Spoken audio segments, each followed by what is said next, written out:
Hi guys, welcome back to my channel. As promised, here is the ironing section of Rosie the Riveter. As you can see, there are a couple of creases in here. Nothing like my previous canvas that I ironed, but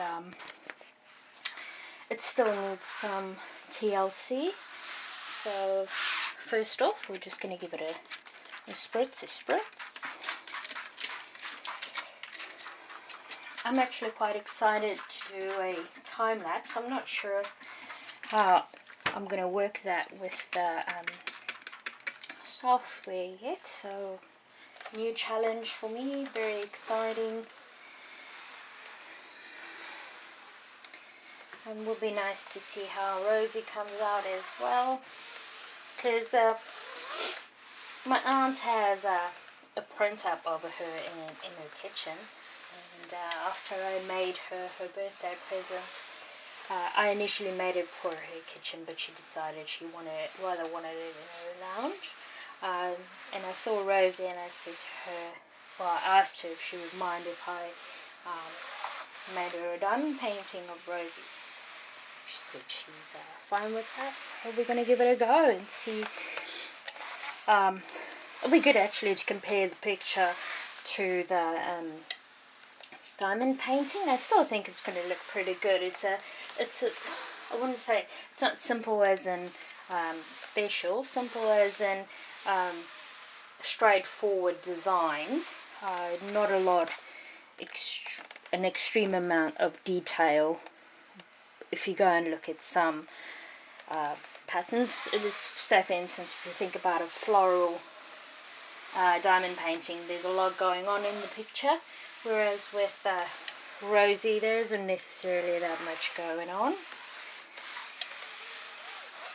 As you can see, she's already looking a lot better than what she did. I'll just give her some more.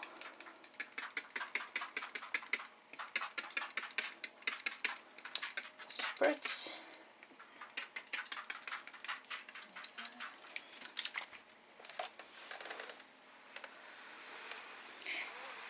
So you notice you don't need to put your iron on super hot. You don't need to put multiple layers of fabric between your ironing the canvas, your iron and the canvas. Just need to pay attention to what you're doing. Don't put the iron down and go walkabout. If you have ironed before, you know, it's just keeping an eye on the material. One thing I really hate ironing is chiffon and nylon as a rule. I'm actually quite impressed with how well canvases iron.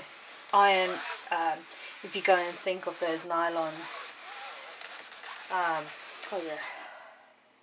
poly something or the other shirts that you get, those ones that you don't need to actually iron them, but if you wash them and you don't hang them up immediately, they end up creasing, so you do have to iron them.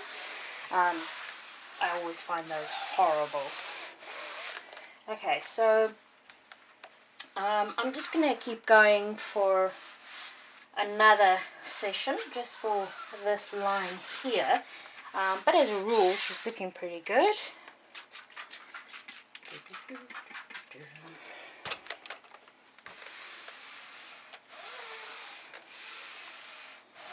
How are you guys finding the ironing of your canvases?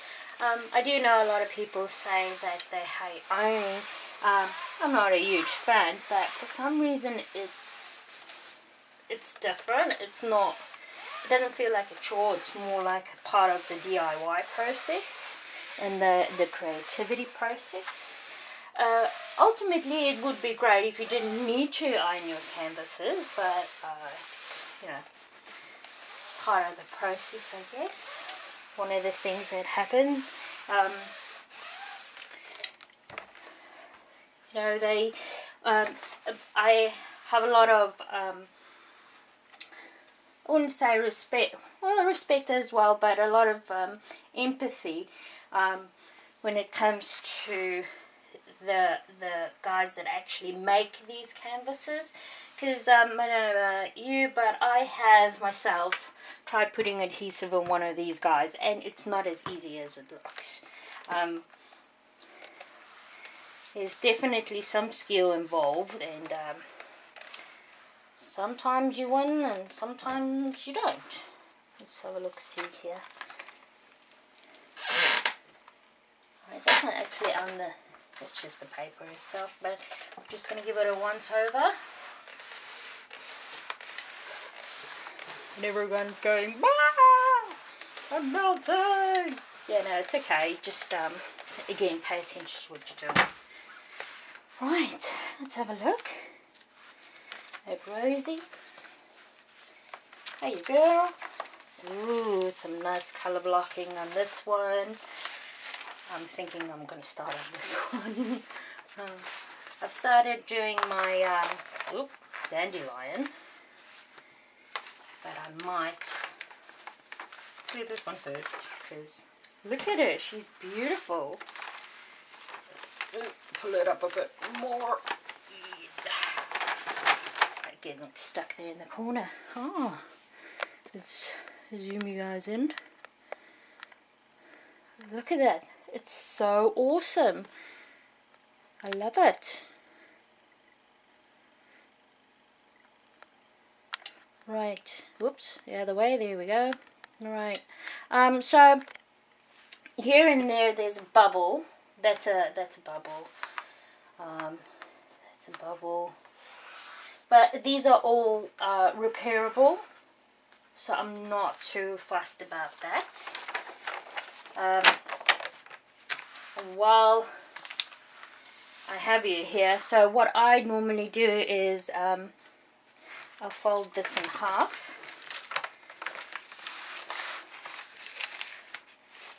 Like that. Right, so a lot of people use their box cutter and just slice that and done and done. I don't, because unfortunately I don't have the knack of not cutting right through my canvas. So I've tried it a couple of times, and you know what? No, let's not do that, because we're just making a mess. Right. So I'll do another video in a bit of how I prep the kit, or how I set up the kit, and the drills, and then we're going to start the time lapse. So excited. Alright guys, thank you very much for checking in, and as you can see, Rosie is feeling a lot better about herself, and please keep watching. I'm quite excited about getting the series done and out to you. I think it's a nice start to finish on a not so 100% perfect canvas. Alright guys, thank you very much for checking in. If you haven't subscribed, please click the subscribe button, and I'll see you guys next time. Bye.